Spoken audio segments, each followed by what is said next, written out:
The views and opinions expressed by the individuals in the following program do not necessarily reflect those of Metaphor Creative Media, its parent, or its affiliates.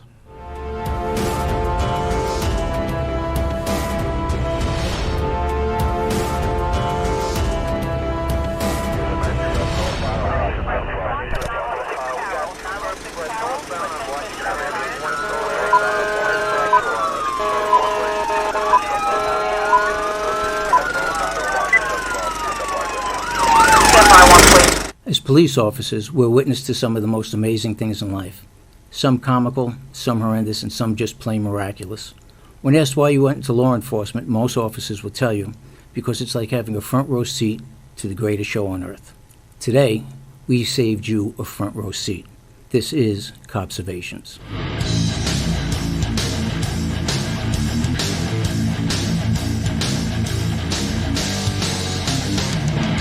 From Broadcast Beat Studios in Oakland Park, Florida, Metaphor Creative Media presents a show that gives you a personal glimpse of what law enforcement officers see and do in their typical and not so typical day of work. From walking the beat to detective, Rob has 35 years of law enforcement experience. Although the staff are all active or former law enforcement, any views, opinions, and all other show content are in no way official views, statements, or policies of any law enforcement agency. To talk to our hosts, call the podcast studio at area code 954-210-5413. That's 954-210-5413. Hello everyone, welcome and thank you for tuning in to this episode of Copservations, a podcast show that examines police work through the eyes of the very men and women who do the job. I'm your host, Rob Lerner, and we've got a great show lined up for you. Our guest today is Gary D., a retired deputy sheriff, and we'll be talking about the dangers of police work. Everybody knows police work inherently is dangerous, but sometimes things happen that are unexpected and unplanned for. This is the inaugural launch of our podcast. I want to tell you a little bit about myself and the premise of the show. At first, we'll be coming to you from this awesome new podcast studio every week, located inside the awesome Broadcast Beat Studios. And just to give you an idea of what we're doing on this episode, here I'll be hosting by myself with the help of the creators and producers of the show, Danny and Tony. Hey. Who also happen to be friends and co-workers of mine. Hey Danny, how's it going? Hey Rob, how you doing? Good. I just started my 36th year in law enforcement, and it's probably the fastest 36 years of my life. Danny, how long have you been in law enforcement now? I'm on my 22nd year. Yeah. It's funny, I remember when I entered the academy in 1984, they told me it was going to be the fastest 20 years of your life. And they were absolutely right. And now... You turned it into 36. I turned it into 36. I was never doing a day past 20, you know. And I can honestly say that there's never been a day where I said I hated my job, I didn't want to go to work. It was always very entertaining. A bunch of great guys. It's camaraderie that most people can't appreciate it unless they're involved in something like this, whether it's the military or law enforcement. It's been a fantastic career. So, okay, we're going to take a little break, but before we do, I want to remind everybody, if you'd like to call into Copservations, our number is 954-210-5413.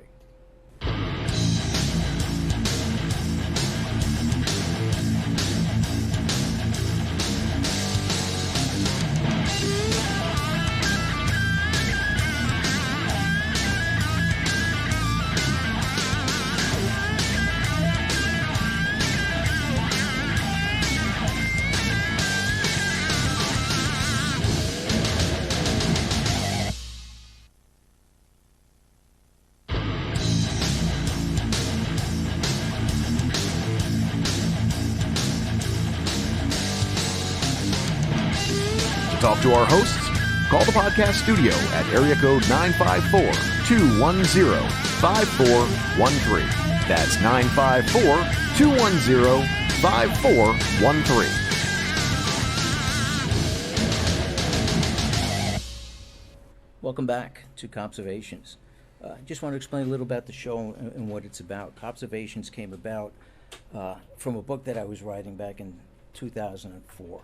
And basically, the premise of the book was not, I'd say it wasn't original. I was interviewing police officers and I was getting stories, because one thing I found out over the years that people were fascinated by two things. It's cops and gangsters. And anytime a bunch of cops are around telling stories, you would get somebody that would be standing by, and you can tell they were always straining to kind of hear what was going on.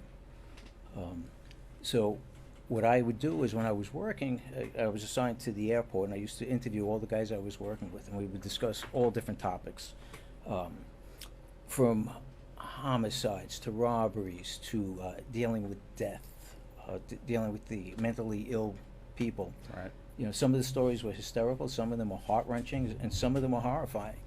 And even being in police work for so many years, when I would talk to some of the officers and they would tell me their near-death experiences, I could actually feel it. Oh, yeah. And, you know, over the years, there were people that I knew that were shot and people that were killed. And they say it comes with the territory.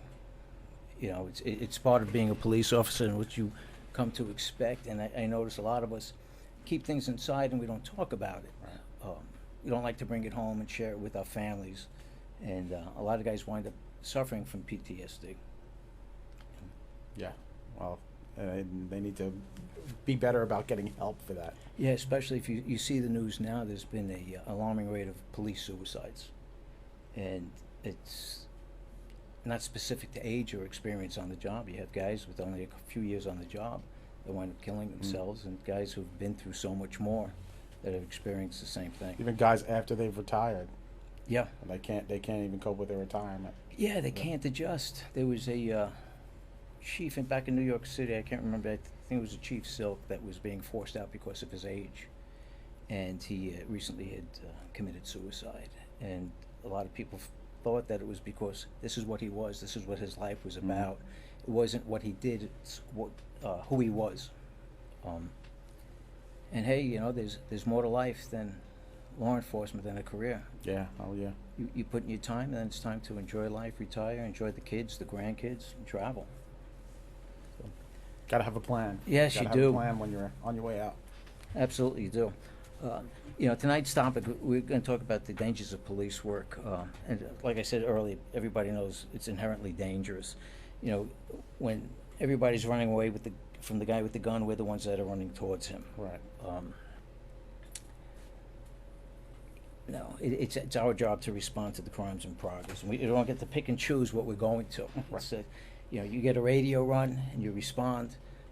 Show me going to lunch. Yeah. and hopefully you're prepared to deal with it, you know, what it is, whether it's mentally or physically or both. And, you know, hopefully it's a positive outcome. And, you know, tonight we're going to be speaking to Gary D. Gary's a good friend of mine, retired law enforcement officer. I met Gary back in 2002 at the Fort Lauderdale airport. And he kind of took me under his wing over there. And it's funny because when I came to this agency, I had 17 years experience from New York. But Gary kind of took me under his wing, and every day I went to work, I looked forward to being with Gary, and we would tell stories and everything, and it was pretty good. Gary, you started your police career in 1974. Yep. Way back.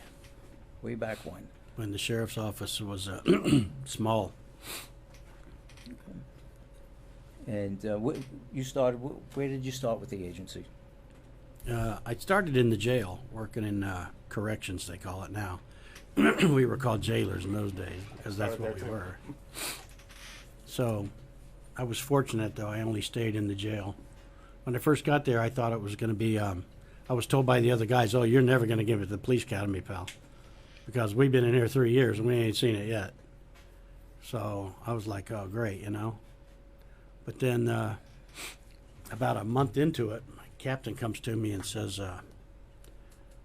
hey, they're going to send 3 people to the police academy. 4 people. So why don't you put in for the interview? I said, nah, you kidding me? I just got to work here. I've been here less than a month. I don't have a chance. And he said, just put in for a kid. You never know. You know, give you experience anyway. So I put in for it. Next thing you know, I get interviewed. I don't know what I said or did, but the next thing you know, I'm going to the police academy.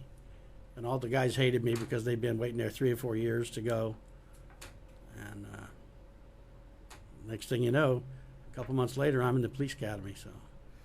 And then you went to the road. You've had so many different assignments throughout your police career. Yeah, I sure did. Road patrol. I was on the SWAT team. I got on the motorcycle patrol. After that, I went to the detective bureau. And then I went to the organized crime division. And then towards the end, I went to the airport to take it easy. And when did you retire from the airport? What year was that? 2008. Okay, but you didn't stay retired for very long. For not even a month. Right. I went to visit a friend of mine that I was on the motorcycle squad with. Was a captain at BSO, and he retired. And he went to work as the chief of police in North Palm Beach. And then he went to become the village manager. So one day I'm on my motorcycle, my personal bike, and I'm there riding around, and I thought, well, let me stop in and see him. Next thing you know, he's got me sold. I'm working for him now, you know. And how many years did you do with them before you actually packed it in? 7. 7. 7 years. And your total amount of time was 41 years. 41 years. Most guys are looking to do 20 years and get out. You did 2 careers. Yeah, really. Yeah. I Two full never looked at careers. it that way, but Yeah, if you think about And it. then some.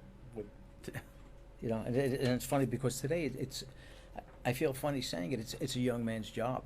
It really is. And at 40, it's a young man's job. And mentally you think you can still do it, but physically you'll get out of a car and you go to take off chasing something. Next thing you know, you're blowing out a knee, or your back, or your shoulder. Kidding me? I pull a muscle in my sleep.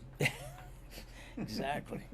Exactly. You get up in the morning. I get up in the morning. I have aches and pains, and I can't remember what I did. I was like, I didn't do anything to hurt that. It's just the old age creeping up on you. well, I got injured so many times over the years, and that I was just, my whole body's just racked with falling apart now. It's just You're still my paying the knees price. Arthritis and and, everything oh else. that God, comes to everywhere. My hands, my knees, my ankles. It's just, you name it. My hip. Oh, Yeah. So, we get back to the dangers of police work, and, everybody knows the robberies in progress and the shootings. They don't realize that some of the most dangerous incidents that we find ourselves in are car stops, domestic violence incidents, and dealing with the mentally ill. It's because you're pulling somebody for a taillight, and unbeknownst to you, they may be wanted out of state on a homicide, or they just killed somebody. And that's what they think you're coming after them They for. may just be having that bad day, and you're the straw that broke the camel's back, and they're going to snap on you. Absolutely. And Gary, you're no stranger to the dangers of police work. no. I know you've had incidents earlier on in your career with dealing with the mentally disturbed. Can you touch on that? Are you talking about the table leg incident? Yes, the table leg incident. Yeah, there you go. Well, it was early in my career. I had a couple incidents when I was on road patrol too. I mean, motorcycle squad, but yeah, I was on road patrol in the Pompano Beach area, and I got dispatched to what you New Yorkers call it EDP. EDP, right? Here it's a Signal 20. Yeah, Signal 20, emotionally disturbed person. So they dispatched me and 2 other units, and they told us that there was this crazy guy walking right down the double yellow line of Dixie Highway at 33rd Street, and he was throwing rocks at red lights and swinging a steel table leg at passersby and cars and stuff. So I responded to the scene, and on the way there was this guy on the corner of Dixie and Sample. He was a retired New Jersey motor cop, and he flagged me down. He said, listen, he said, are you going to that crazy guy call? I said, yeah. He said, man, you got to be careful. He's the craziest I've ever seen. His eyes are bugged out. He's the worst I ever saw in my career. So I knew that this guy was the real deal. So I went to the scene, and I pulled up, and sure as heck, there he was walking down the double yellow line. And I pulled up and he went off the road when I pulled up, and I kind of blocked him with my car, and I got out. And you know how you talk to him at first, try to be their buddy and Sure. calm him down. And so I tried that, and that didn't work. He grabbed the table leg, and he was ready to whack me and took off running. So I got back in my car, and I cut him off again and got out and tried to talk to him. and there was a wood house on the corner. It was the Sample Road. It was the Sample house, the family.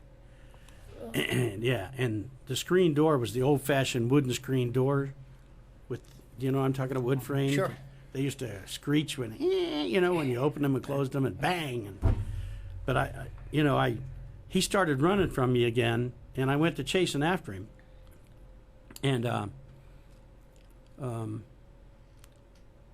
he started heading right up the sidewalk for the front door. And there was a woman standing in the doorway with an infant in her hands. And I thought, oh my God, if this guy I can't let him get in there. There's no way I can let him get in that house. So I drew my trusty Colt Python and I aimed it between his shoulder blades and cocked the hammer back to single fire, and I was going to drop him.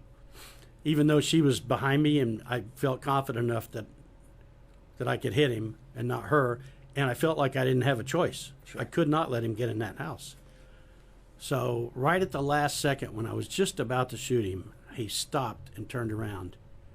And he started, come on, you MFers, you know, challenging us. So I put my hammer back down and went up to him and told him to drop the table leg. And it was the old-fashioned kitchen table leg, like in the old days. You remember the steel table legs? Sure. And then it had brackets that went out, and then on top it was another one. It was like an axe. It bolted to the table. You know, this thing was like an axe. Had the old Formica top. Oh my God! If he'd hit me in the head with it, it would have been, it would have killed me.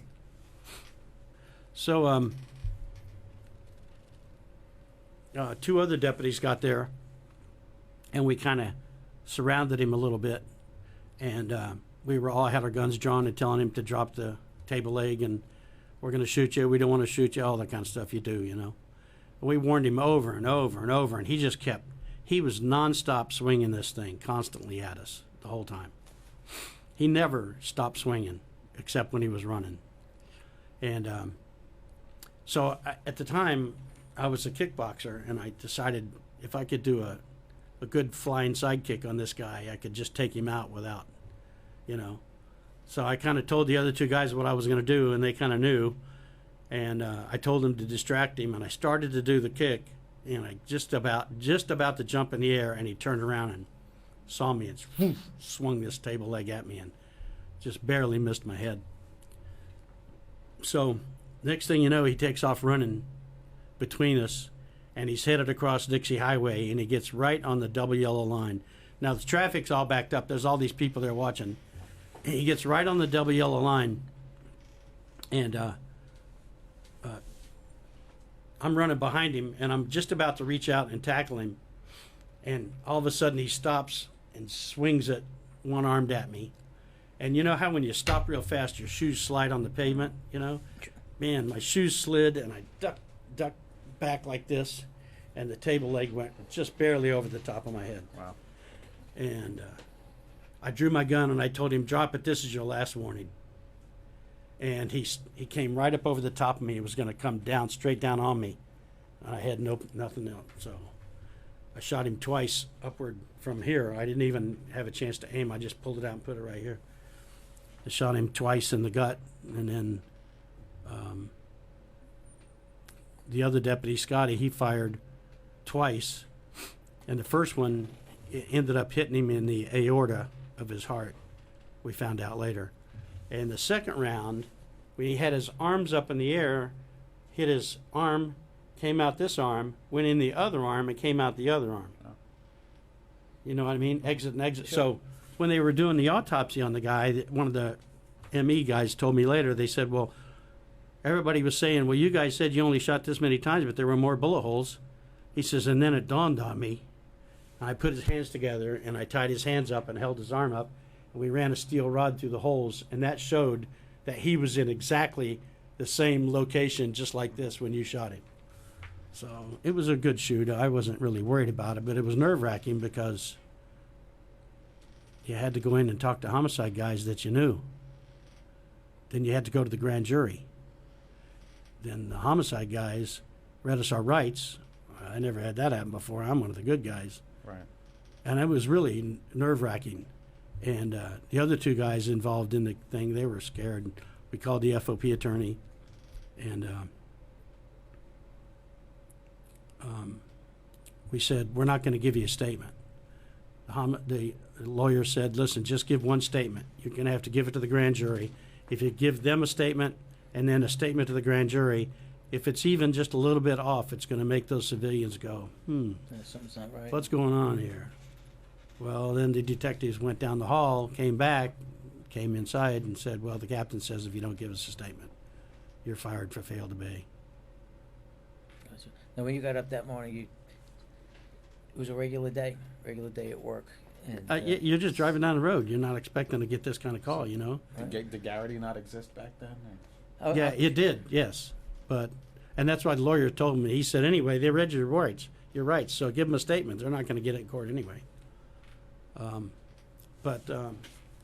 And you're right, what you were talking about earlier, you know, in this job, your adrenaline goes from zero, just driving around, taking it easy, listening to the radio, to boom, through the roof. Yeah. Because next thing you know, you're around the corner, down the street, and you're battling with some guy with a gun and the bullets are whizzing by you and that kind of stuff, you know, that's where you...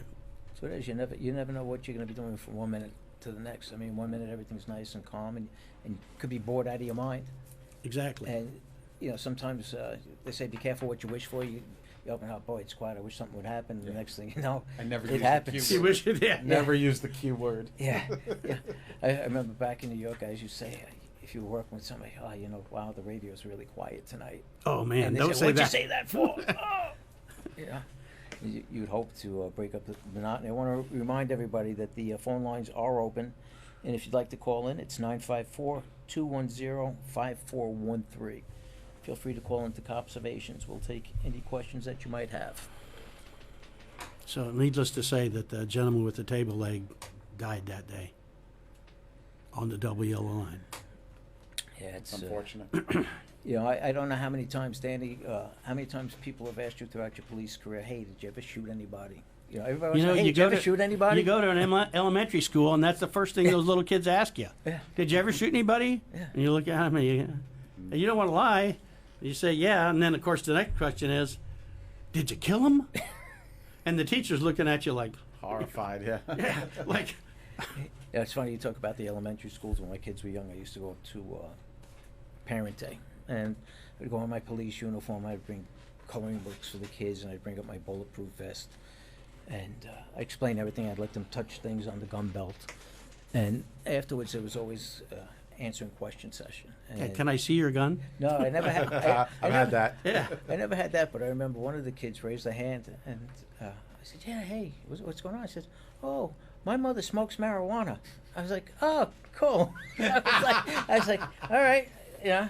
And I remember looking at the teacher, and she looked at me, and I was like, I guess I'm sure Mom would want to, divulging that information. Yeah, I had one of those one time, and the kid says to me, my daddy beats my mama up all the time. Oh, man. I'm like, oh, bro. And he got arrested. He's in jail right now. I'm being like, I look at the teacher, and she'd be like, What do they say? Out of the mouths of babes. yeah. It's true. Gary, I know years later, your younger brother Jimmy, had followed in your footsteps, and part of the job is we go to work as police officers, and we say goodbye to our families in the morning, and never really knowing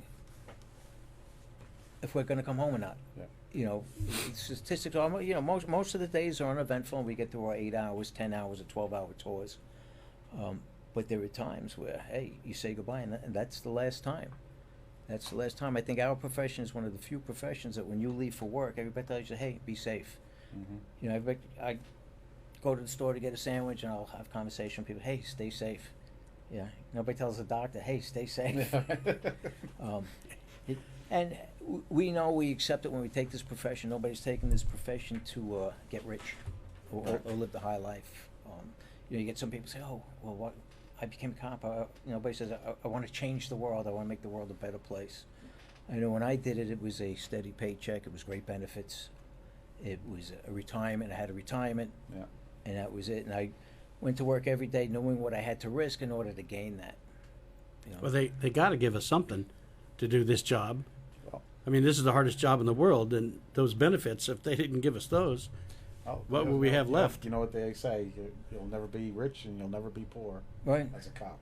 You know, it's funny. Years ago, well, even recently, I guess when some of the cities were going through economic hardships, the question was, well, why did they get pensions? Why did the police get pensions? We don't get pensions. You know, why should they get pensions? You And know? those are the same ones when times are good, they're laughing at us. Oh, my 401k is, I got $5 million, and look at those dumbasses with pensions. Exactly. Your brother Jimmy followed you in your footsteps. Yeah. I know we go back a long time, and I remember talking to you about the story, and you tell me when you became a police officer, you picked him up, you had gotten this police car that you were proud to have, but in reality it was a real old jalopy, something like that, and picked your brother up. You want to tell us about that story? Well, when I think what got me hooked on police work was that I started hanging around the Arkansas State Police. I grew up in Arkansas, and I started hanging around the state police headquarters. And my foster brother at the time was a dispatcher for them. You know, let me put you on hold for 1 second. I believe we have a call. Okay, good. Hello, Hi, this is Tina. I'm calling from New York, and I just had a couple of questions for both Rob and Gary. Hey, Tina, how are you? I'm doing well, thanks. I actually do have a relative on the job, and I have a nephew that is looking to join the job, and I was just wondering how dangerous you feel the job is, and if you ever worry about relatives. Absolutely. It definitely has its moments. Like I said earlier, you never know from one moment to the next what's going to happen. And you know, there are times where none of my children followed me in my footsteps, and I was kind of happy because of the dangers and the things that I see. It's also the climate of the feelings that people have for police officers today. It's changed tremendously. When I started in 1984, and when I started, I remember people telling me, "Hey, you're crazy. The job has changed." And I had a great time. I had a great career, but I see it. The respect isn't there for the police officers, and that starts at home. It's a great job. I love it. I would think twice if my son had wanted to get into this line of work today, just with today's climate. Tell him to become a fireman. Yeah, fireman's a good job. What agencies are they looking at? Tina? I think We think we lost Tina. I think we lost Tina. Okay, Gary, we're back. Where was I? Well, Jimmy, you picking up your car? Oh, yeah. So anyway, when I was hanging around with the state police, I saw those troopers there, those big old tall guys, those fancy uniforms. And I was a kid, and I thought to myself, man, if I could be like those guys, I'd be really respected in the community. I'd be somebody special, you know. And then after I got out of the police academy, I came home with this old 1970 Oldsmobile with 100,000 miles on it. And To spin the light around to get it. I had one single light in the hood, you know. And so my little brother was about 12. He wanted to go for a ride, and I put him in the car and took him for a ride. And I put the overhead lights on, and I let him put on the siren and play with it and everything. And we got back to the house, and he was like so impressed. And he looked at me and he said, "Man, if I could be like you, Gary." I thought, well, that's what I said, you know. And he got into police work. He became a police cadet in the Cooper City Police Department. And then he went off to the military and became an MP and did a great job there. He got some medals for saving people and doing stuff. Yeah. And then he came back and went to work for Cooper City and became a detective. And then he switched over to Palm Beach Sheriff's Office, and he worked up there. Hold that thought. The lines are blowing up. We're getting calls. Good. Let me take this phone call here. Hello, Patrick. You're on the air. Robert Lerner, Patrick Gilly, how you doing? Good. How are you, Pat? Good. I thought I'd just tell you, it's a great job. I miss it. You're right that it's a young man's job, but, it's also a very funny job. I was going to run through 2 or 3 little quick stories about the job itself, if I can. Absolutely, Pat. Well, it's true what you say about running towards danger. I remember I was 2 weeks out of the academy. It's a Hey, beautiful Pat, let me Saturday. interrupt you, Pat. You're a retired police officer from New York, if I'm not mistaken. from New York City. Yeah. And so anyway, I'm in Bensonhurst Saturday. What was it? 86th Street was that big shopping street, I believe. 2 weeks out of the academy, and somebody comes running by me screaming, "He's got a gun!" And as I walk towards this location, hundreds of people, it's a Saturday in Bensonhurst, are running by me screaming, and my body is saying, run with them. And I knew I couldn't. And long story short, it was a robbery in progress, and an off-duty policeman got involved. And I'm in uniform, and nothing that I learned in the academy is in play here. I have no cover. I'm an easy target. I'm not asking the right questions. He's fighting with the perp for the gun. He turns to me once or twice with the gun. Thank God I never shot him. And at one point I said to him, you point that at me again, I will shoot you. And thank God everything went well, worked out. When it was over, I could not speak. And he had to take my radio and transmit, the necessary things for people to respond. And he took the arrest, and he was upset with me, and I can understand that. And I heard the sergeant say to him, "You're lucky he didn't shoot you." And I'm not putting any blame on him. But I remember my sergeant came up to me and said, "Do you want to go home?" And I did, but I knew I couldn't. And they took me back out there, and they dropped me on the street. And as soon as I got dropped on the street, some little Italian lady in the store opens up the door. She's like, "Are you all right? Are you all right?" And I'm like, "Yes." And they fed me. and I left that store, and the next store, come in, sit down. Are you okay? And they fed me. So the rest of the day, I was going from store to store. Pat, they didn't say take a chicken, you schmuck. They didn't say that, did they? No. But, it's a great job. And, I just want to mention, if I can, I saw a lot of great policemen. I was as average at best. I did the best I could, but you see so many great cops. And one guy, may rest in peace, Thomas Clark. I remember I don't know if you remember, Bob. Yep. Him and his partner were in a project, and his partner got put in a headlock by a guy with a gun. And Tommy Clark, who was a great policeman, I mean, an incredible cop, took the shot and dropped the perp and saved his partner's life. Yeah, I remember that. They awarded him the Medal of Valor for that. Right.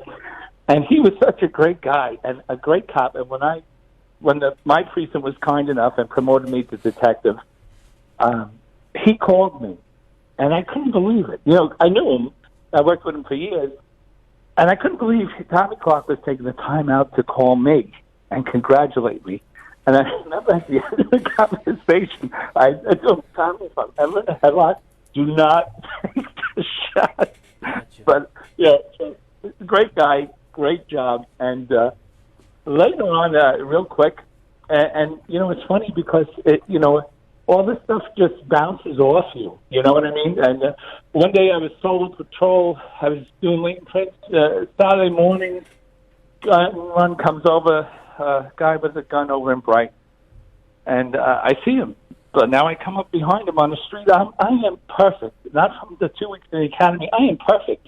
My tactics cannot be beat. I am in the best situation possible. And he stops, and he looks over his shoulder, and I know what he's thinking. And I tell him, "Don't do it."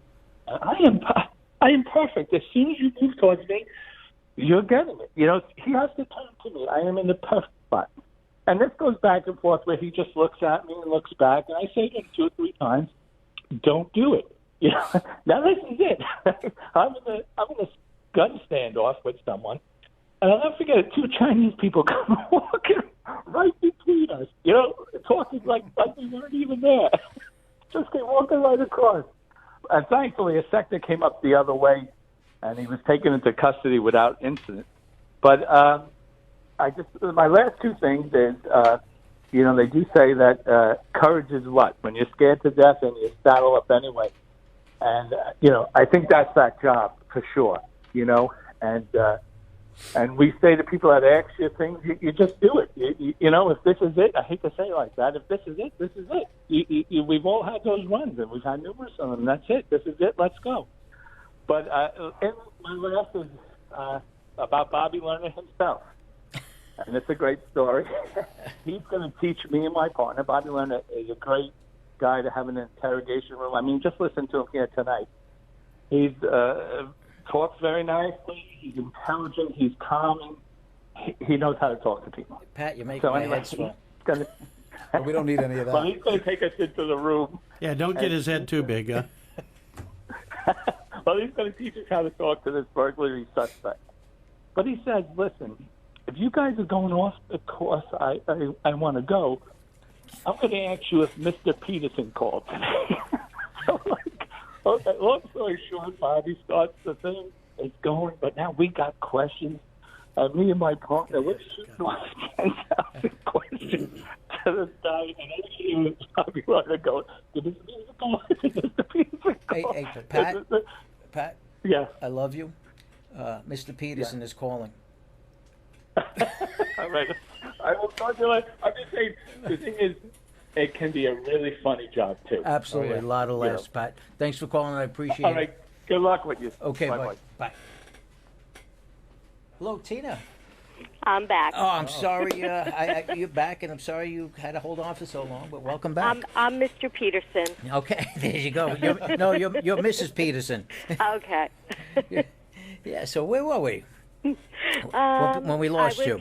I got disconnected, but I was listening to their advice about, family on the job. That was definitely a rough time here in New York. It was definitely, and it still stings all these years later. Sure. So it's a little nerve-wracking when you have young family members looking to follow in the footsteps, but it's definitely brave. Where in New York are you calling from?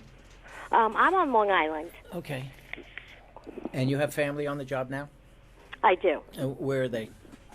In Florida. Okay. Yep. Good place to be. I remember when I started down here in Florida, I had left. I actually missed 9/11 by a few months. We came down in August of 2001 due to personal reasons.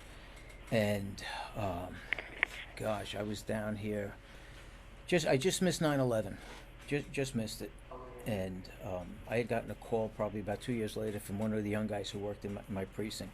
And he said to me, hey, listen, I'm thinking about coming down to Florida to go into law enforcement down there. What do you think?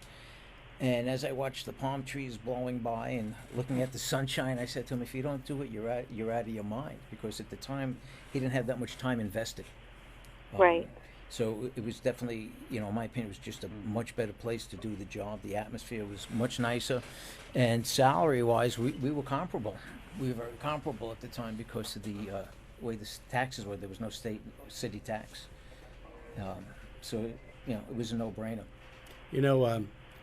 Tina, this is Gary. If you have relatives that really want to get on the job, you're probably not going to be able to stop them because it's more of a calling than a job. Right. Absolutely. Absolutely. And one of my favorite Bible verses that I used on the job actually a lot of times, but it says that in the Bible it says about the policeman that for he is the minister of God to thee for good, but if thou do that which is evil, be afraid, for he beareth not the sword in vain. And that's the way I looked at police work. Yeah, I mean, I definitely wouldn't try to stop him. I think it's admirable. I'll definitely pray for him. Religion is something that very near and dear to my heart. But I think, not only here in New York were we definitely affected by 9/11, but everyone, everywhere. And it's a danger everywhere. Yep. So, I definitely thank everyone everywhere for their service, in all of the fields, not just in police work, firefighters, paramedics, the armed forces, everything. So all your just first wanted to call responders. in. Absolutely. First responders, they're the front line. They go out and check it out first. And I just wanted to call in, say thank you, see what your thoughts were, and just give an appreciative call. Great. Tina, we appreciate it so much. Thank you. All Thank righty. you. All right, we're going to take a... I'm sorry, go ahead. I was going to say, you guys have a great day. You too, thank you. And we're All going right. to take a break now, and if anybody else would like to call in, call 954-210-5413. We'll be right back.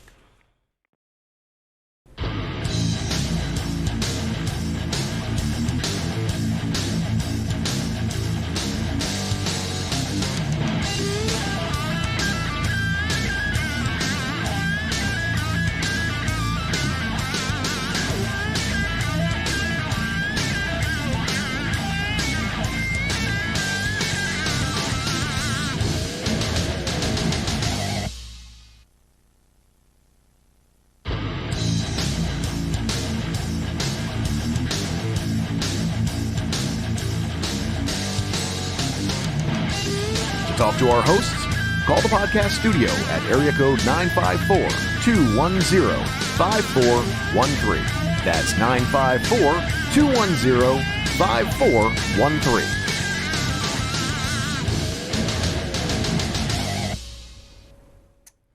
And we're back. All right, Gary, Yes, let's get through this story with Jimmy. we'll try. Okay. So we were...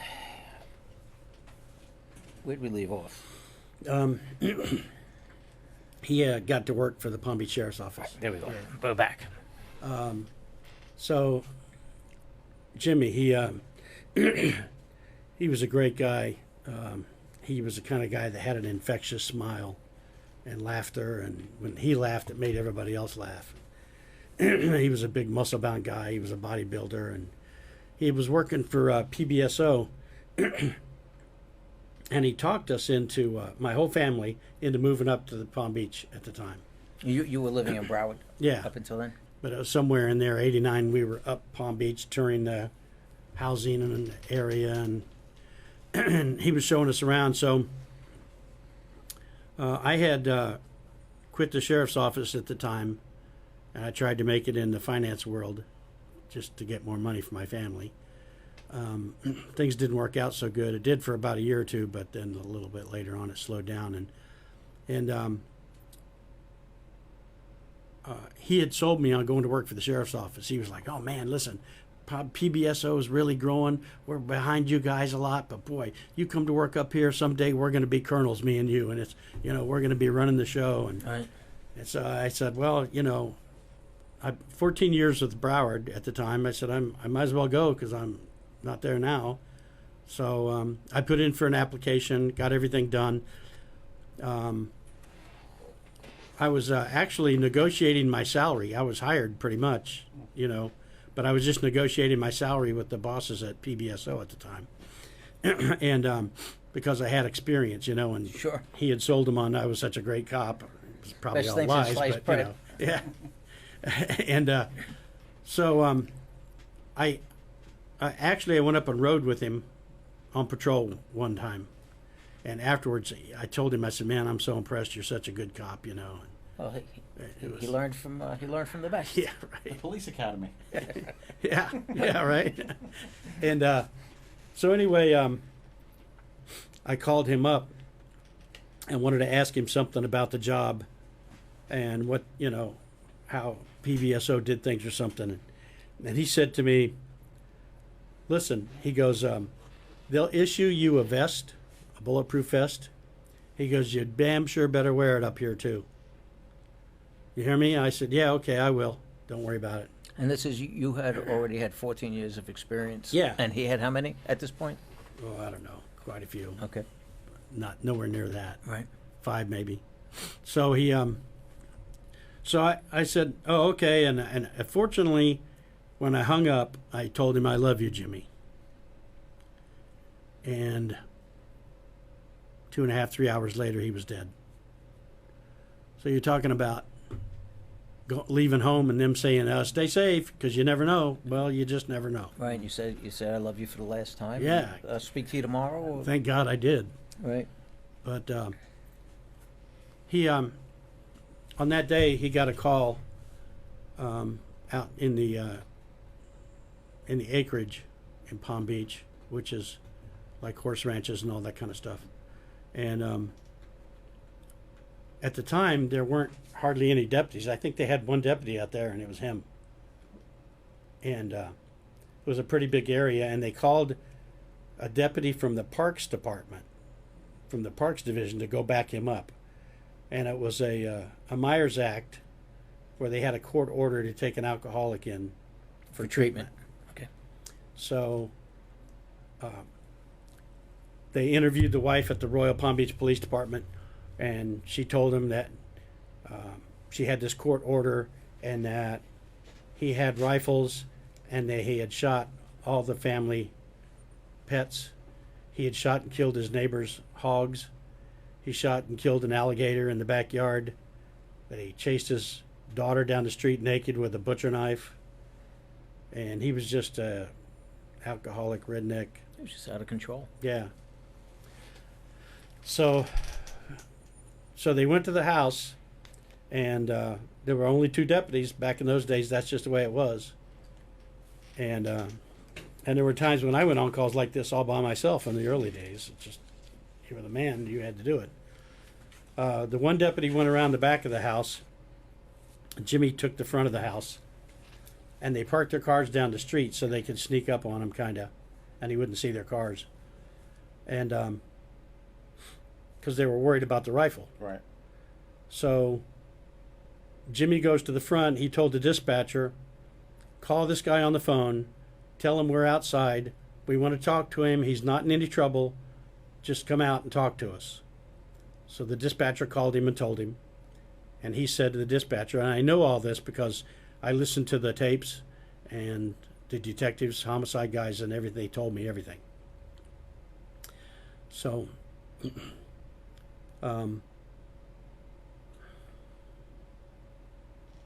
he said, your deputy's outside now? And she said, yes, sir.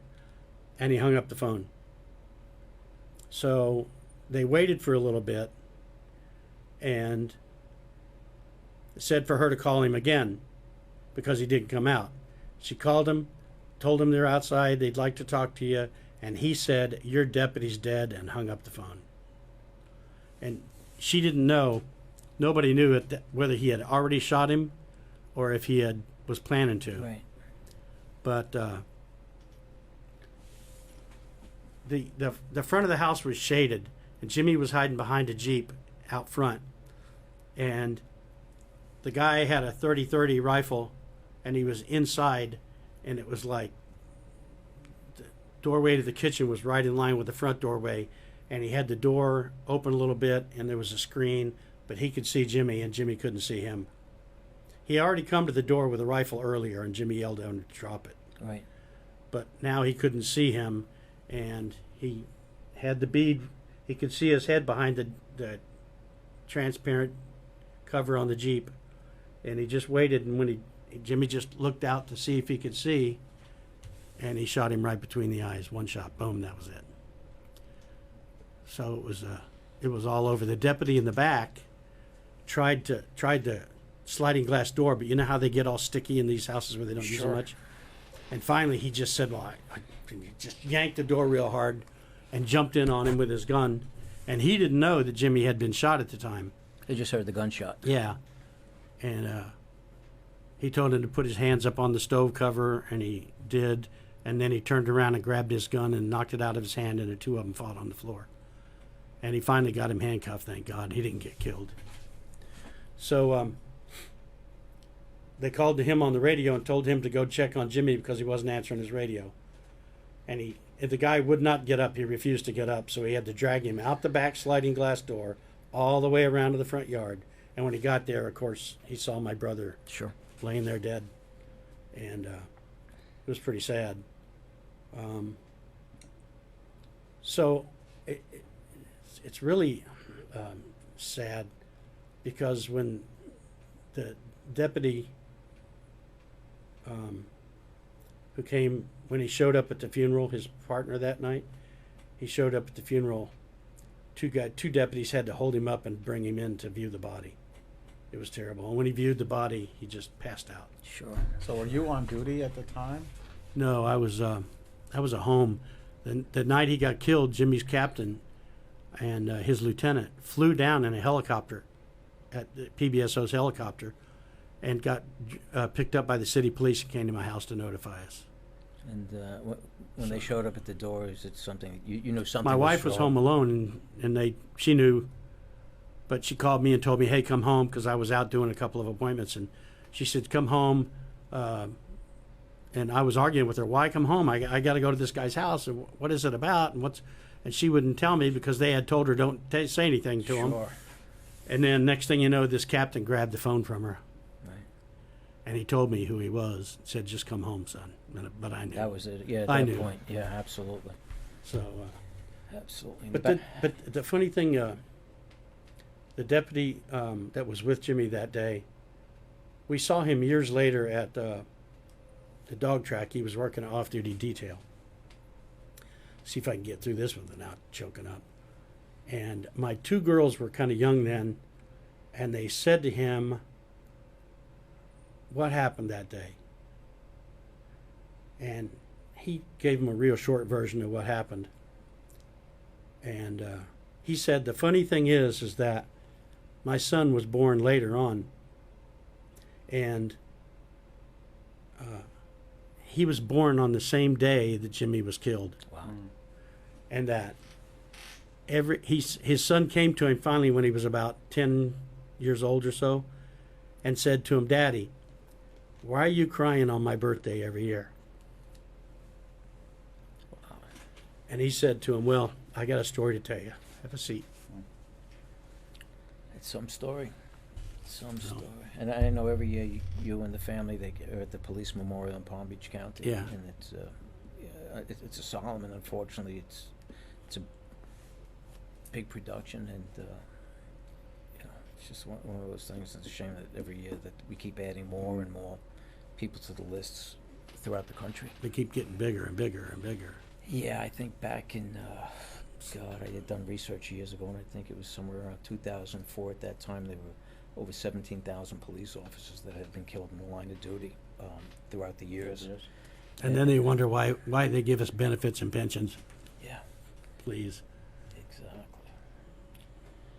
And anyway, after that, I was kind of unemployed, and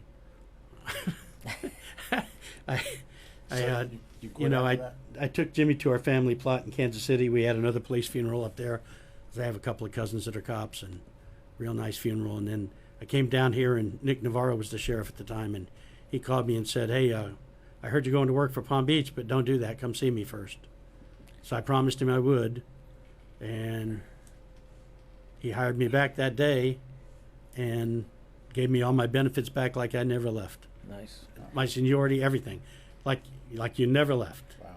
He was a cop's cop. He was that kind of guy. I had the pleasure of meeting him once, but the first time I had seen him, I was still working in New York City, and they had come out with the show Cops. And I remember watching Cops, and there was this one episode where I think it was a drug raid, and he actually had one of the drug dealers was on the floor laying face down, and Nick Navarro had his foot on his back with his gun in his hand. And I remember looking and saying, "Wow, this guy's crazy." I said, but I thought he was great. I said, this guy's great. And going back to Cops, like Broward County is the agency that really made that show take off. And I remember watching episodes, and the guys were carrying the nunchucks. And I remember watching it. I said, "Wow, this would never fly in New York." No. You weren't even allowed to carry a knife. Yeah, right? We carried everything. Yeah. But, that's when the Broward Sheriff's Office was really accredited and at its peak. Mm-hmm. And everybody was just so proud, and Nick made things for all of us so proud to be there. And I went to the police memorial the year after Jimmy was killed, and I was in the FOP Lodge Hall 1. And these Boston, I think they were state troopers from Massachusetts, or they were Boston cops, I can't remember. And we got to talking, and they said, "Hey, where you from, kid?" And I said, "Broward County." And they were like, "What? Are you kidding me?" Dude, I couldn't buy a beer the rest of the night. I mean, they wouldn't let me, just because I was from Broward County. But it's not like that now. Gotcha. Well, times change. Times change, and we're at about. I believe we're at about that time. just to reformat what the show is going to be about. It's going to be about past, present, and future things that are happening in law enforcement. We're also going to be dedicating or memorializing officers that have been killed in the line of duty. And on today's date, back in 2017, I'd like to pay tribute to police officer Robert Summers, who was a 20-year veteran of the New York City Police Department, who passed away from cancer-related 911 illness. Unfortunately, what's going on now with 911, I mean, it's in the news every day with trying to keep the funding going for these, first responders. And it's not only first responders that are succumbing to 9/11. Those average citizens were out there trying to clear the rubble too when it happened. Absolutely. My nephew was one of those guys. He got leukemia.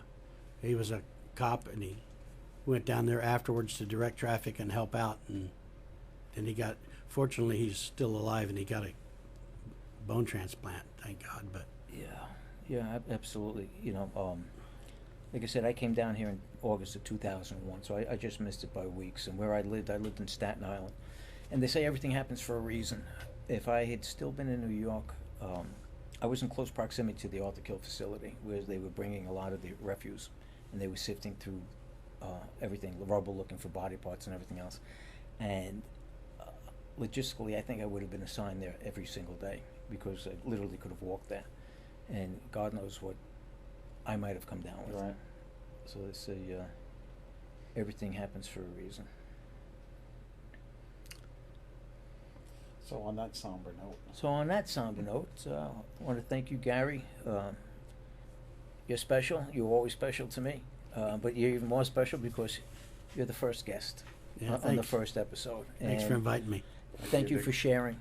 I know it's not easy to talk about sometimes, and I really appreciate it. And God bless you, your family, and Jimmy. Amen. And that's about it, guys. So we'll see you next time. Thanks for tuning in.